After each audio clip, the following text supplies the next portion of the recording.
ট্রাইব্যুনালে আবেদনকারীরা ভোট দিতে পারবেন না বিধানসভায়, এমন কি বলছে সুপ্রিম কোর্ট। 13 এপ্রিলের এক শুনানিতে সুপ্রিম কোর্টের আইনজীবীরা কার্যত স্পষ্ট করে দিয়েছেন যে ট্রাইব্যুনালে আবেদনকারীরা আসন্ন নির্বাচনে অংশ নিতে পারবেন না।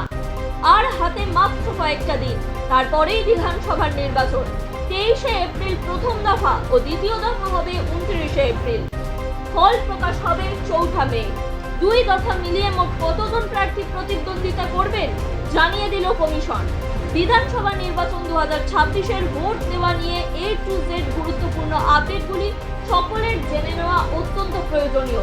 সেটি জানার জন্য অবশ্যই শেষ পর্যন্ত দেখুন আজকের ভিডিওটি। এর পাশাপাশি এমনই নিত্য নতুন আপডেট এবং ভোট সংক্রান্ত গুরুত্বপূর্ণ আপডেটগুলি সবার আগে জেনে নেওয়ার জন্য অবশ্যই আমাদের চ্যানেলটি সাবস্ক্রাইব করে পাশে থাকা বেল আইকনটি প্রেস করে দিন। এর ফলে সবার আগে নোটিফিকেশন আপনার কাছেই পৌঁছবে আর আপনি আপডেটেড থাকতে পারবেন। ট্রাইব্যুনালে আবেদনকারীরা ভোট দিতে পারবেন বিধানসভায়, এমন কি বলছে সুপ্রিম কোর্ট। বিধানসভা ভোটের আগে রাজ্য সরগরম SIR প্রক্রিয়া নিয়ে। আর এই প্রক্রিয়ায় রাজ্যে বিবেচনাধীন তালিকায় থাকা 60,06,675 জনের মধ্যে প্রায় 27,16,393 জনের নাম বাতিল হয়ে গিয়েছে ইতিমধ্যেই।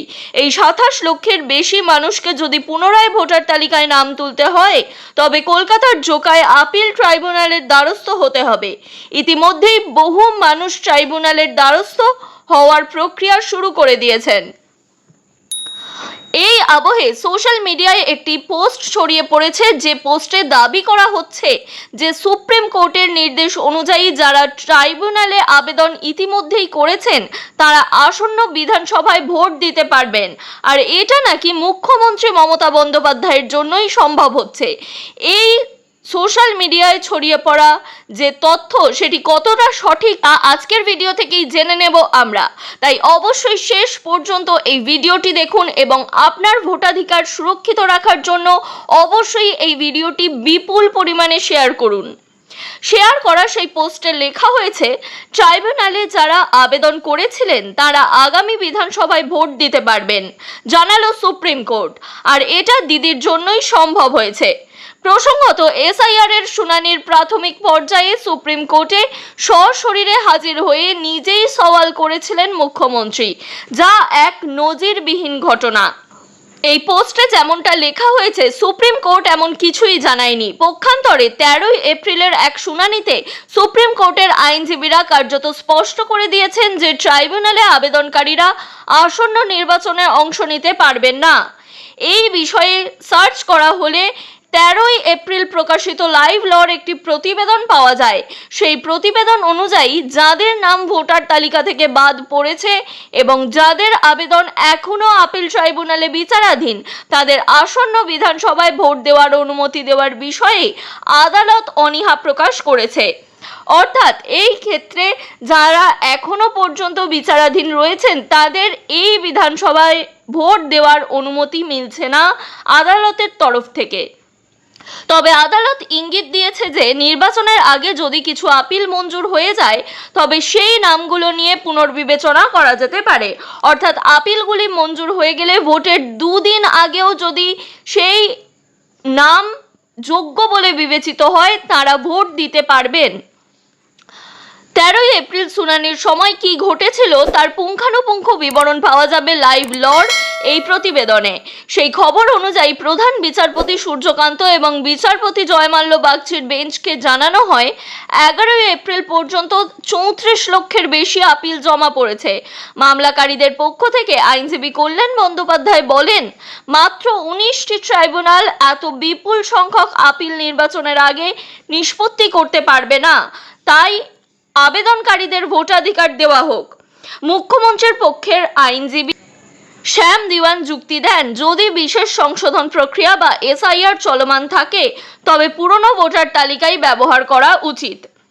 এর জবাবে প্রধান বিচারপতি সূর্যকান্ত বলেন, যারা ট্রাইব্যুনালে আবেদন করেছেন তাদের ভোট দিতে দেওয়ার প্রশ্ন কোথা থেকে আসছে? তাহলে যাদের নাম ভোটার তালিকায় উঠেছে তাদের ভোট দেওয়াও তো আটকাতে হয়। এই বিষয়ে 13 এপ্রিল দ্য ইন্ডিয়ান এক্সপ্রেসের একটি প্রতিবেদনে সাফ লেখা হয়, ভোটার তালিকা থেকে বাদ দেওয়া 34 লক্ষের বেশি মানুষ আসন্ন বঙ্গ বিধানসভা ভোটে ভোট দিতে পারবেন না। প্রতিবেদন অনুযায়ী কলকাতা হাইকোর্ট সুপ্রিম কোর্টকে জানিয়েছে সোমবার থেকে ট্রাইব্যুনালের কাজ শুরু করছে। 11 এপ্রিল পর্যন্ত 34,35,174টি আবেদন জমা পড়েছে। এর অর্থ বাতিল হওয়া 27 লক্ষ ভোটারদের একাংশের সঙ্গে আগে বাদ পড়া ভোটাররাও ট্রাইব্যুনালে আবেদন করে থাকতে পারেন। একই সঙ্গে যেসব বিবেচনাধীন ভোটারদের নাম ভোটার তালিকায় যোগ হয়েছে তাদের নামেও আপত্তি তুলে লক্ষ লক্ষ আবেদন ট্রাইব্যুনালে জমা পড়েছে। সেই প্রসঙ্গ টেনেই প্রধান বিচারপতি বলেছেন, যদি ট্রাইব্যুনালে আবেদনকারীদের ভোট দেওয়ার অনুমতি দিতে হয় তাহলে যেসব ভোটারের নাম তালিকায় যোগ করা নিয়ে ট্রাইব্যুনালে আপত্তি জানানো হয়েছে তাদেরও ভোট দিতে বাধা দিতে হয়, সেটা সম্ভব নয়। প্রসঙ্গত 23 এপ্রিল এবং 29 এপ্রিল অনুষ্ঠিত হতে চলা 2 দফার ভোটার তালিকা আগেই ফ্রিজ হয়ে গিয়েছে। প্রথম দফার জন্য 6 তারিখ ভোটার তালিকা ফ্রিজ হয়েছে এবং দ্বিতীয় দফায় তালিকা ফ্রিজ হয়েছে 9 এপ্রিল। ওই 2 দিন মনোনয়নপত্র জমা দেওয়ার শেষ দিন ছিল। আইন অনুসারে মনোনয়নপত্র জমা দেওয়ার শেষ দিন রাত 12টা পর্যন্ত যাদের নাম তালিকায় থাকবে তারাই ভোট দিতে পারবেন। সেই অনুযায়ী সুপ্রিম কোর্টের 13 এপ্রিলের শুনানিতে কার্যত সাফ হয়ে যায় যে বিচারাধীন ভোটারদের ভোট দেওয়া আসা আসন্ন বিধানসভা নির্বাচনে নেই বললেই চলে। অর্থাৎ সোশ্যাল মিডিয়ায় ছড়ানো দাবি যে বিভ্রান্তিকর তা বুঝতে বাকি থাকে না। এই বিষয়ে আপনার যদি কোনো রকম সংশয় থাকে তাহলে অবশ্যই আমাদের কমেন্ট করে জানান এবং এই বিধানসভা নির্বাচনকে গুরুত্বপূর্ণ মনে হলে পুরো ভিডিওটি দেখুন। হাতে মাত্র আর কয়েকটা দিন, তারপরেই বিধানসভার নির্বাচন। 23 এপ্রিল প্রথম দফা ও দ্বিতীয় দফা 29 এপ্রিল। দ্বিতীয় দফার মনোনয়ন প্রত্যাহারের শেষ দিন ছিল সোমবার অর্থাৎ 13 এপ্রিল। আপনারা কোন দফায় ভোট দেবেন তা অবশ্যই আমাদের কমেন্ট করে জানান। মঙ্গলবার বিধানসভার 294টি আসনে মোট প্রার্থীর সংখ্যা প্রকাশ করল নির্বাচন কমিশন। কমিশনের তথ্য অনুযায়ী 23 এপ্রিল প্রথম দফার ভোট। এই ভোট গ্রহণ হবে উত্তরবঙ্গ জঙ্গলমহল বাংলার 152টি আসনে ভোট গ্রহণ চলবে। কমিশনের তথ্য অনুযায়ী 2926 জন প্রার্থী পশ্চিমবঙ্গের বিধানসভা নির্বাচনে প্রতিদ্বন্দ্বিতা করবেন। 23 এপ্রিল 152টি আসনে মোট 1478 জন প্রার্থী এবং 29 এপ্রিল দ্বিতীয় দফায় 142টি আসনে মোট 1448 জন প্রতিদ্বন্দ্বিতা করবেন। প্রথম দফার নির্বাচনে প্রার্থীদের মনোনয়ন জমা দেওয়ার শেষ দিন ছিল 6 এপ্রিল। দ্বিতীয় দফার ক্ষেত্রে এই শেষ দিন ছিল 9 এপ্রিল। শুক্রবারই প্রথম দফার প্রার্থীদের স্ক্রুটিনির কাজ শেষ হয়। এরপরেই প্রার্থীদের সংখ্যা জানালো কমিশন।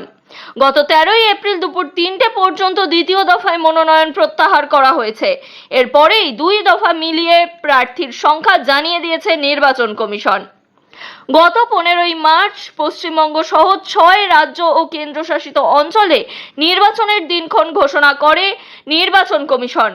কমিশনের তরফে জানানো হয়েছে 1961 সালের নির্বাচন পরিচালনা বিধি অনুযায়ী অফিসিয়াল গেজেটে প্রার্থীদের নাম জানাবেন রিটার্নিং অফিসার। প্রার্থীদের মনোনয়ন সংক্রান্ত যাবতীয় তথ্য বন্ধ খামে রিটার্নিং অফিসার নিজের কাছে রাখবেন।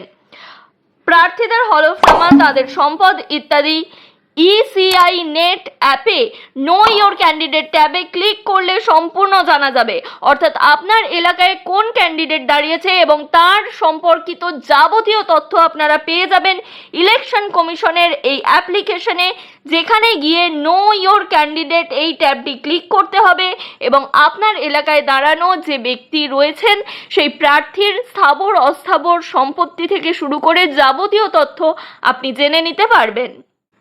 এই ভিডিও যদি গুরুত্বপূর্ণ মনে হয় তাহলে অবশ্যই বিপুল পরিমাণে শেয়ার করুন এবং আপনাদের যা কিছু জানবার থাকবে তা অবশ্যই কমেন্ট করে দিন। আমরা সমস্ত কমেন্টের রিপ্লাই করি এবং সকল প্রশ্নের উত্তর দিয়ে দিই।